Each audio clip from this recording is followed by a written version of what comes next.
Welcome to Nisha classes at UK. आज फिर से हम स्टार्ट करेंगे कुछ करंट अफेयर उत्तराखंड का। और ये करंट अफेयर आपका चलेगा लगभग दिसंबर 2023 से जून 2024 तक का जो करंट अफेयर था, ठीक है। क्योंकि लगभग 1 साल पहले का उत्तराखंड का करंट अफेयर आपको एग्ज़ाम में पूछा जा सकता है, ठीक। और उसके साथ हम करेंगे कुछ आपका SC ST अनुसूचित जाति और जनजाति से संबंधित कुछ क्वेश्चन उससे करेंगे, ठीक है। तो लगभग 50 से 60 क्वेश्चन आज हम करेंगे, ठीक है। चलिए, पहला क्वेश्चन है, द गोल्डन ईयर्स नामक पुस्तक के लेखक हैं। ये पुस्तक हाल ही में आई है, मतलब ये आपका जो जून 2024 के आसपास की बात है। तो इसके लेखक कौन है? 4 ऑप्शन आपको मिलते हैं, रस्किन बॉन्ड, सत्यजीत रे, अरुंधति राय या JK रॉलिंग। अब हम उत्तराखंड का करंट अफेयर आपको पढ़ा रहे हैं, लेकिन एग्जाम में तो पता नहीं चलेगा ना कहाँ करंट अफेयर है। फिर भी आपको एक जनरल बात बता दूं कि उत्तराखंड का करंट अफेयर है, तो जो यहाँ पर आंसर हो जाता है आपका option number A, Ruskin bond. यानी गोल्डन ईयर्स नामक पुस्तक के लेखक कौन है? Ruskin bond. और रस्किन बॉन्ड ने ये पुस्तक हाल ही में लिखी है। चलिए नेक्स्ट क्वेश्चन देखते हैं। उत्तराखंड की पर्वतारोही महिला जिन्हें हाल ही में तेंजिंग नोर्गे पुरस्कार मिला, इसी प्रकार का एक क्वेश्चन मैंने आपको पिछले करंट अफेयर में कराया था, ठीक है। तो कौन सी महिला को मिला है तेंजिंग नोर्गे पुरस्कार? ये भी मैं आपको बता दूं, उन्हें मिलना है मरणोपरांत। 4 ऑप्शन में से यहाँ पे सही आंसर हो जाता है आपका सविता कंसवाल। सविता कंसवाल को मरणोपरांत मिला है तेंजिंग नोर्गे राष्ट्रीय पुरस्कार, ठीक है। चलिए, एक पर्वतारोही थी और पर्वतारोहण अभियान के दौरान इनकी मृत्यु हो गई थी। नेक्स्ट क्वेश्चन है, एशिया के सबसे बड़े 4 मीटर अंतर्राष्ट्रीय लिक्विड मिरर टेलीस्कोप का उद्घाटन कहाँ पर किया गया? ठीक है, एशिया का सबसे बड़ा है 4 मीटर अंतर्राष्ट्रीय लिक्विड मिरर टेलीस्कोप। इसका उद्घाटन कहाँ पे किया गया? देवस्थल, रानीखेत, मसूरी या लैंसडाउन। तो इसका उद्घाटन किया गया आपका देवस्थल में। इसका एशिया का सबसे बड़ा 4 मीटर अंतर्राष्ट्रीय लिक्विड मिरर टेलीस्कोप का। चलिए नेक्स्ट क्वेश्चन है, उत्तराखंड के किस जिले को डिजिटल इंडिया अवार्ड 2023 के तहत सिल्वर मेडल प्राप्त हुआ है? उत्तराखंड का एक ऐसा जिला है जिसे डिजिटल इंडिया अवार्ड 2023 के तहत मिला है सिल्वर मेडल। यहाँ पे आपको 4 ऑप्शन मिलते हैं, पौड़ी, अल्मोड़ा, चंपावत या रुद्रप्रयाग। तो ऑप्शन नंबर डी यानी रुद्रप्रयाग को मिला है डिजिटल इंडिया अवार्ड 2023। प्रदेश का पहला हेल्थ ATM कहाँ पर स्थापित किया गया है? उत्तराखंड सचिवालय, उत्तराखंड राजभवन, विधानसभा उत्तराखंड या उच्च न्यायालय नैनीताल। तो जो प्रदेश का पहला हेल्थ ATM स्थापित किया गया है वो किया गया आपके उत्तराखंड सचिवालय में, यानी ऑप्शन नंबर ए इसका सही आंसर हो जाता है। चलिए आगे बढ़ते हैं। नेक्स्ट क्वेश्चन, उत्तराखंड उच्च न्यायालय के मुख्य न्यायाधीश कौन बने हैं? और ये हाल ही की घटना है, यानी आपका जो नवंबर स्टार्टिंग में ये अभी रितु बहारी ने जब रितु बहारी सेवानिवृत्त हो गई थी, ठीक है। तो उसके बाद की बात है जो नए न्यायाधीश बने हैं। तो नए न्यायाधीश अगर आपको अक्टूबर तक पूछा जाता तो रितु बहारी सही आंसर हो जाता, ठीक है। अगर आप कोई पुराना क्वेश्चन पेपर देख रहे हैं जो अक्टूबर तक का था, वहाँ पर मुख्य न्यायाधीश की बात कही जाएगी तो वहाँ पर रितु बहारी सही आंसर हो जाता है। लेकिन रितु बहारी रिटायर हो चुकी हैं। हाँ, जो रितु बहारी हैं वो उत्तराखंड की पहली महिला मुख्य न्यायाधीश हैं, ठीक है। उत्तराखंड के उच्च न्यायालय की पहली महिला मुख्य न्यायाधीश अगर पूछा जाए तो वो रितु बहारी हो जाती हैं। और वर्तमान में जो उत्तराखंड उच्च न्यायालय के मुख्य न्यायाधीश हैं वो हैं आपके श्री रविंद्र मैठानी, ठीक है। श्री रविंद्र मैठानी है उत्तराखंड उच्च न्यायालय के मुख्य न्यायाधीश, ठीक है। रितु बहारी रिटायर हो चुकी हैं। और अगर महिला पूछा जाता है पहली महिला मुख्य न्यायाधीश तो आपका आ जाता है रितु बहारी का नाम। उत्तराखंड का पहला खेल विश्वविद्यालय कहाँ खोला जाएगा? देहरादून, हल्द्वानी, हरिद्वार या रुद्रपुर। तो उत्तराखंड का पहला खेल विश्वविद्यालय खोला जाएगा यहाँ पे ऑप्शन नंबर बी, यानी हल्द्वानी में खोला जाएगा उत्तराखंड का पहला खेल विश्वविद्यालय, ठीक है। पहला खेल विश्वविद्यालय उत्तराखंड कहाँ खोला जाएगा? हल्द्वानी में। चलिए, देश का पहले तारामंडल संस्थान और माउंटेन म्यूजियम कहाँ स्थापित किया जा रहा है? देश का पहला तारामंडल संस्थान और माउंटेन म्यूजियम निर्मित किया जा रहा है कहाँ पे? नैनीताल, मसूरी, पौड़ी या गोपेश्वर। जो पहला देश का तारामंडल संस्थान, और याद देखिए चीज क्या है, माउंटेन म्यूजियम निर्मित किया जा रहा है पौड़ी में। और पौड़ी में ये इसका नाम रखा जाएगा जनरल बिपिन रावत के नाम पे, ठीक है, ये भी ध्यान रख लीजिएगा। जो तारामंडल संस्थान और माउंटेन म्यूजियम आपका पौड़ी में बनेगा, देश का पहला निर्मित किया जाएगा पौड़ी में, और जनरल बिपिन रावत के नाम से इसका नाम रखा जाएगा। प्रोजेक्ट संजीवनी किससे संबंधित है? हेलीकॉप्टर आपातकालीन सेवा, वृक्षारोपण, औषधि निर्माण या आयुर्वेद संस्थान। तो जो प्रोजेक्ट संजीवनी है ये संबंधित है आपके हेलीकॉप्टर आपातकालीन सेवा। और आपको बता दें, उत्तराखंड पहला ऐसा राज्य है जहां पर हेली एम्बुलेंस सेवा शुरू की गई है। और कहीं पे भी अगर कोई दुर्घटना होती है, कुछ होती है एम्बुलेंस, तो ये एम्बुलेंस कहाँ आएगी? ऋषिकेश स्थित एम्स से ये सेवा संचालित की जाएगी, तो एम्स में लाए जाएंगे। ठीक है, और अभी हाल ही की घटना आपको पता होगी, जो आपका अल्मोड़ा बस हादसा हुआ था दिवाली के जस्ट बाद, तो वहाँ से भी काफ़ी बीमार, काफ़ी जो घायल लोग थे उन्हें एयरलिफ्ट करके एम्स लाया गया था। तो देश की पहली जो हेली एम्बुलेंस सेवा उत्तराखंड में शुरू की गई है, जिसे नाम दिया गया प्रोजेक्ट संजीवनी। ठीक है, हिमालयन बास्केट संबंधित है लोकल कृषि उत्पादों से, हिमालय में पर्यटन से, हिमनदों से या पर्वतारोहण से। ये हिमालय बास्केट आपकी जो सेवा है ये संबंधित है यहाँ पे लोकल कृषि उत्पादों से। ठीक है, तो हिमालयन बास्केट सेवा किससे, हिमालयन बास्केट किससे संबंधित है? लोकल कृषि उत्पादों से संबंधित है। रसोई गैस सिलेंडर रिफिल की समस्या का समाधान करने के लिए राज्य सरकार ने कौन सी योजना शुरू की? तो मुख्यमंत्री ने यानी राज्य सरकार ने एक योजना शुरू की, किससे? रसोई गैस सिलेंडर रिफिल की समस्या का समाधान करने के लिए, मुख्यतः ये पहाड़ी इलाकों में। तो यहाँ पे योजना का नाम क्या हो जाता है? 4 ऑप्शन है, रसोई मित्र, ईंधन सखी, रसोई सखी या रिफिल केंद्र। तो ईंधन सखी है उत्तराखंड की रसोई गैस सिलेंडर रिफिल की समस्या का समाधान करने के लिए जो योजना बनाई गई है, ध्यान रखिएगा किससे संबंधित है? ईंधन सखी रसोई गैस सिलेंडर रिफिल से।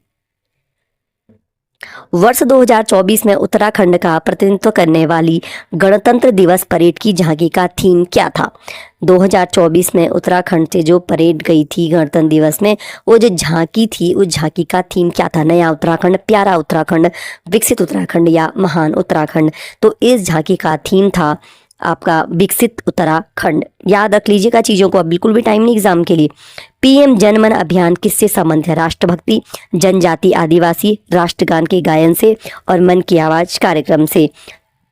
जो पीएम जनमन आपका अभियान है ये जनजाति आदिवासी से संबंधित है। ठीक है, जनजाति आदिवासी और महान्याय कुछ इसका फुल फॉर्म है। फिलहाल आप ध्यान रखिए जनमन अभियान किससे संबंधित? जनजाति आदिवासी से।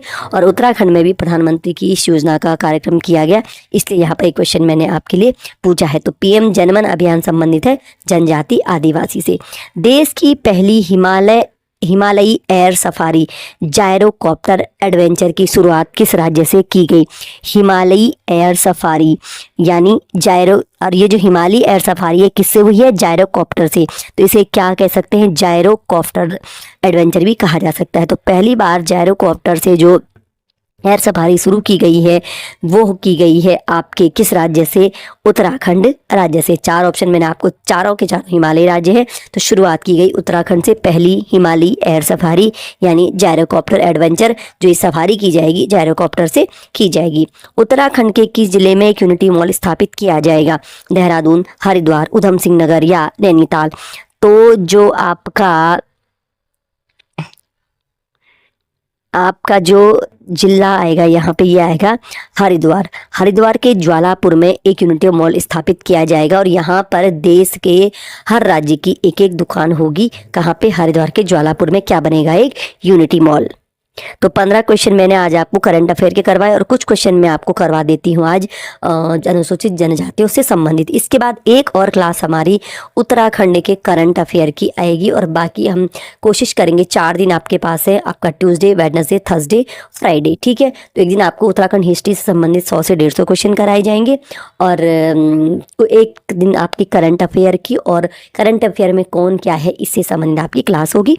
2 क्लास आपकी उत्तराखंड की अभी और आने की संभावना है। चलिए एक क्लास मैथ्स रीजनिंग की आएगी और एक जनरल जीएस की आएगी। ठीक है, तो 4 एक दिन हम क्या करेंगे? एक दिन, अब मैं आपको बता दूं, एक दिन हम करेंगे उत्तराखंड, कोशिश करेंगे।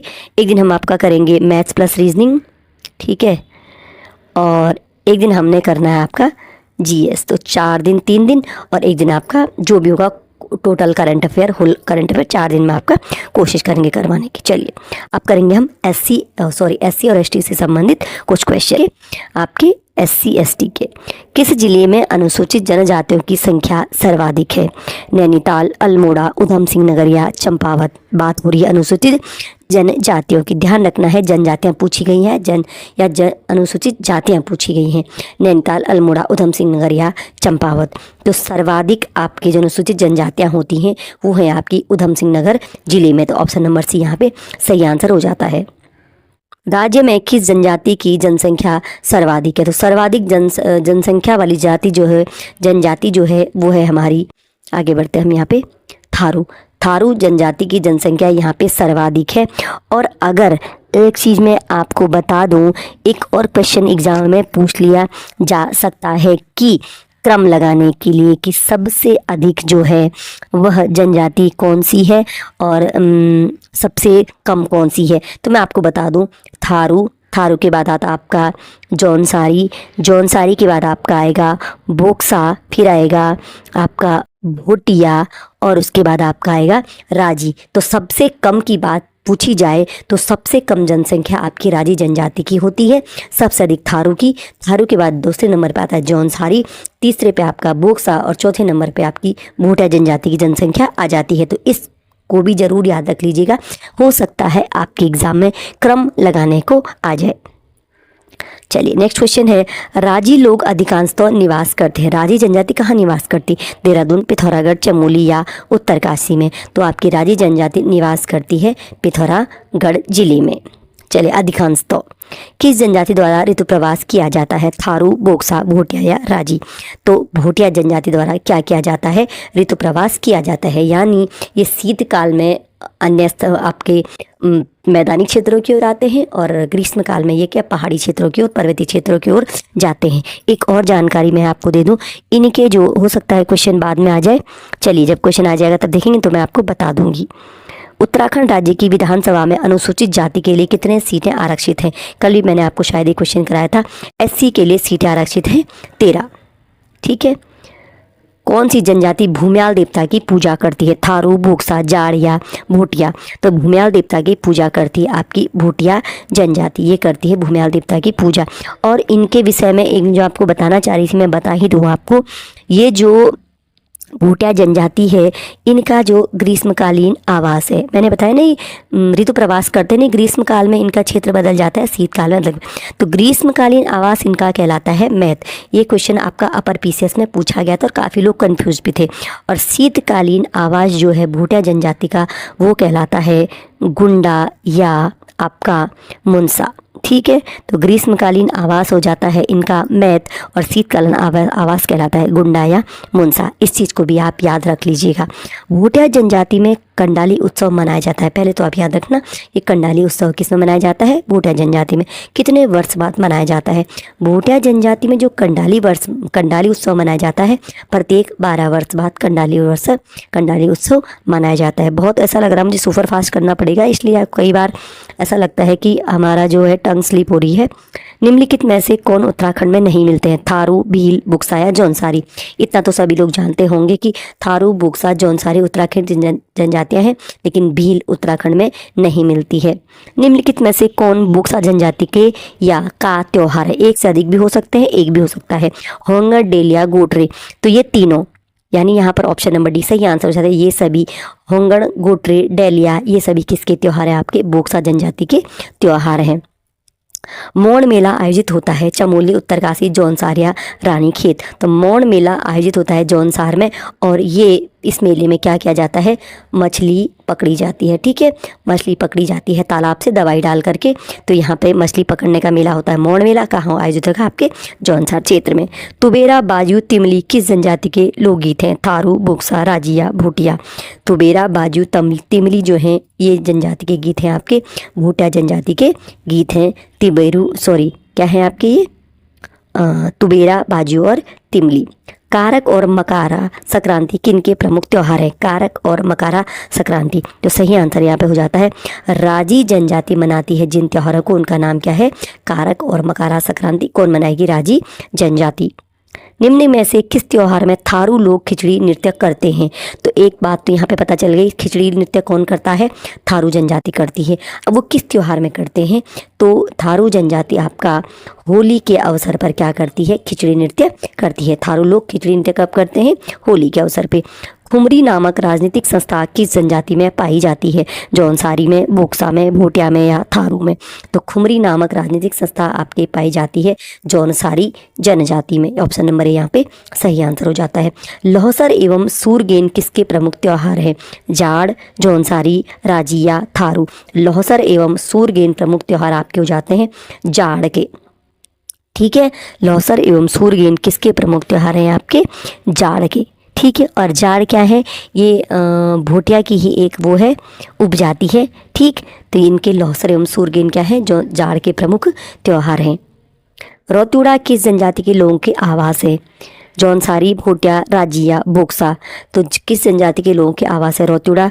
रौतुड़ा आपके हैं राजी जनजाति के लोगों के आवास। मैत, गुंडा, मुंसा ये तो आपके भोटिया जनजाति के।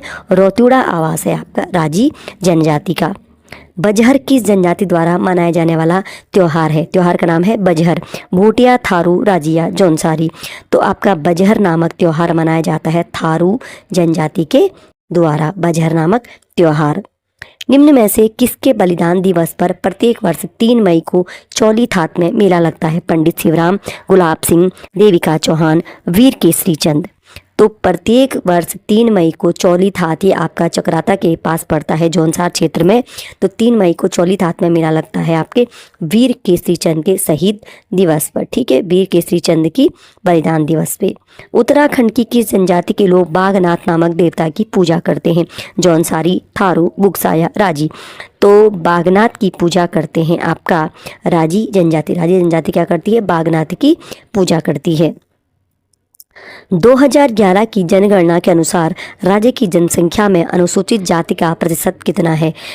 किसका पूछा गया है? अनुसूचित जाति का। ठीक है, तो अनुसूचित जाति का प्रतिशत यहाँ पे हो जाएगा ऑप्शन नंबर ए, इसका सही आंसर हो जाता है। 18.8% राज्य में क्या है? आपकी अनुसूचित जाति है। चलिए आगे बढ़ते हैं। 2011 की जनगणना के अनुसार राज्य की जनसंख्या में अनुसूचित जनजाति, अब तक किसका परसेंट पूछा था? अनुसूचित जाति का। अब पूछा गया अनुसूचित जनजाति का प्रतिशत। तो यहाँ पर जो सही आंसर है वो जाता ऑप्शन नंबर ए, यानी 2.9% है 2011 की जनगणना के अनुसार उत्तराखंड में अनुसूचित जनजातियाँ। सर्वाधिक अनुसूचित जाति वाला जिला है हरिद्वार, देहरादून, उधम सिंह नगर या चंपावत? सर्वाधिक अनुसूचित जाति वाला जिला, तो यहाँ पर ऑप्शन नंबर ए यानी हरिद्वार सर्वाधिक अनुसूचित जाति वाला जिला है। सबसे कम अनुसूचित जाति वाला जिला कौन सा है? सर्वाधिक तो हरिद्वार है और सबसे कम अनुसूचित जाति जो है आपकी चंपावत में सबसे कम अनुसूचित जातियाँ पाई जाती हैं। राज्य सेवा में अनुसूचित जातियों हेतु आरक्षण है 18%, 19%, 20% या 17%। बात की जा रही अनुसूचित जाति यानी एससी की। तो एससी हेतु राज्य सेवा में जो आरक्षण दिया गया है वो है आपका 19%, 19% आरक्षण।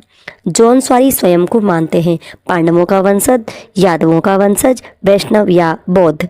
तो जो जौनसारी हैं वो स्वयं को क्या मानते हैं? पांडवों का वंशज मानते हैं। इसलिए अब तो शायद नहीं है, लेकिन पहले यहाँ पे क्या थी? बहुपति प्रथा प्रचलित थी, यानी जैसे आपका द्रौपदी के 5 पति थे, तो यहाँ पर क्या है आपका बहुपति प्रथा प्रचलित थी, तो इसलिए पांडवों का वंशज स्वयं को मानते हैं। जौनसारी समाज में खतों के मुखियों को कहा जाता है प्रधान, ग्राम सयाना, ग्रामपति या मुखिया? तो जौनसारी समाज में जो खतों का मुखिया होता है उसे कहा जाता है ग्राम सयाना। ठीक है, चलिए आगे बढ़ते हैं। जौनसारी दशहरा को पांडव कहते हैं, विजयादशमी को क्या कहते हैं? दशमी, पायता, सावन या बिस्सू? तो जौनसारी दशहरा को तो पांडव कहते हैं और जो विजयादशमी होती है उस दिन को कहते हैं पायता। विजयादशमी को क्या कहा जाता है? पायता।